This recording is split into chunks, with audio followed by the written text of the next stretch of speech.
በርግጥ አላህ የኑህ ህዝቦች ኑህን ሲያስተባብሉም ተመልክቱ። በርግጥ አላህ ነቢዩላህ ኢብራሂም እሳት ላይ ሲወረወሩም አስተውሏቸዋል። በርግጥ አላህ ነቢዩላህ ሙሳና ፊርዓውን ያደረጉትን ሙግት ክርክር ተመልክቷል።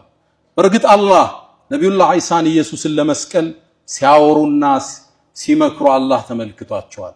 በርግጥ አላህ ነቢዩን ዓለይሂ ሰላቱ ወሰላም ቤታቸውን ከበው ለማጥቃት ሲወስዱ ቁረይሾች ያደረጉትን ስብሰባ አይቷል፣ አዳምጧል። በርግጥ አላህ በትውልድ መሃል የተከሰተውን በደል ተመልክቷል። በርግጥ አላህ የአክሱም ሙስሊም ወንድሞቻችን የደረሰውን ክስተት አይቷል፣ ተመልክቷል። ከእውቀቱ የሚደበቅ የለም።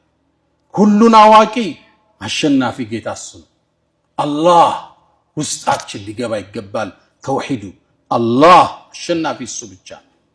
ፍጥረቱን ያነጸ ሰማይን የዘረጋ ያለ ምሰሶ ያቆመ ማይተኛ ማያንጎላጀው ላ ተእኹዙሁ ሲነቱን ወላ ነውም አላሁ ጀለ ፊዑላ እሱ ነው አላህ።